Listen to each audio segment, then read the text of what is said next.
Bismillahirrahmanirrahim. Alhamdulillah wassalatu wassalamu ala Rasulillah wala haula wala quwata illa billah. Kembali kita lanjutkan pembahasan dalam kitab Umdatul Fiqh. Kita masuk di bab sulh atau perdamaian. Di sini ketika orang yang ngutangin menggugurkan sebagian piutang yang dia berikan, atau mungkin orang yang berutang memberikan sesuatu dari barang yang dia punya, maka itu boleh. Jadi mungkin harusnya uang, tapi dia ganti dengan barang. Pak, ini sebagian utang tak bayar pakai barang ini ya, gitu. Boleh. Asalkan gitu ya, selama itu tidak dijadikan sebagai syarat bahwa sisanya harus dibayar begini dan begitu, ya. Jadi hibah itu atau mungkin pengguguran itu tidak dipakai sebagai syarat untuk mendapatkan hal tertentu yang ada di dalam utang. Atau mungkin ya dia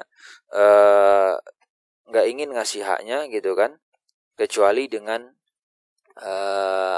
hibah ataupun persyaratan yang seperti tadi. Jadi itu nggak boleh dipakai sebagai syarat atau pengikat yang lainnya. Atau misalkan ginilah ya, di sini beliau bahkan menyebutkan contoh kasus. Jadi kayak si A punya utang kepada B itu ada 3 atau 2 gitu ya. Yang pertama jatuh tempo nih tanggal ini, bulan ini. Nah, kata si B gitu kan, B yang ngutangin, A, utang kamu yang jatuh tempo sekarang gak perlu dibayar, tak anggap lunas. Misalkan tuh karena lebih kecil, tapi kamu harus bayar utang yang belum jatuh tempo, anggap masih 2 bulan lagi harus dibayar ya akhir bulan ini. Itu gak boleh. Itu maksudnya tadi seperti itu. Jadi kamu kalau memang mau gugurkan ya sudah, nggak usah kemudian itu dijadikan syarat harus begini, harus begitu. Itu nggak boleh. Lalu kemudian ketika perdamaian itu, maksudnya ketika mereka negosiasi lah istilahnya, boleh utangnya emas mau dibayar pakai perak boleh, atau sebaliknya perak dibayar pakai emas boleh. Ini dengan catatan dibayar sesuai dengan harga saat pelunasan dan terjadi serah terima di majelis. Seperti itu.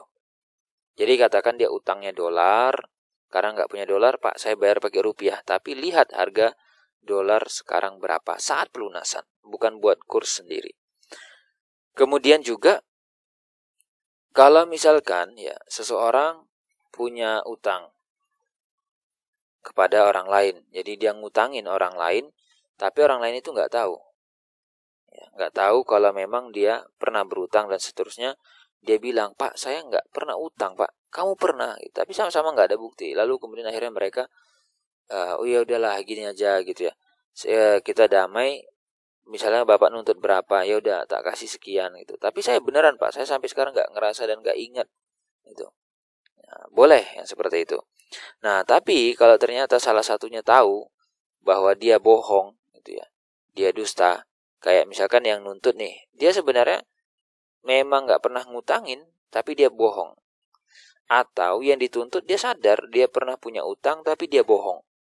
Enggak gitu loh, nggak pernah, saya sama sekali nggak ada gitu. Maka kalau dilihat dari sisi syariatnya, maka orang yang bohong tadi tidak punya hak sebenarnya untuk berdamai. Artinya apa? Dia ada di situ ngambil hak orang lain secara zalim. Nah, kemudian kalau misalkan ya dia punya utang gitu ya. Misalkan A dan B sadar nih mereka sama-sama pernah ngutangin, satunya pernah berutang, tapi sama-sama nggak ingat. B, kamu dulu ngutangin saya berapa ya? Iya, saya lupa juga, kata si B kepada A. Terus gimana dong? Nah, mereka boleh berdamai. Ya udah dikira-kira aja deh. Berapa? Kayaknya 500.000 ya atau 1 juta ya. Sudahlah gitu. Udah, kamu rela B ya? Iya rela. So ya udah. Boleh seperti itu.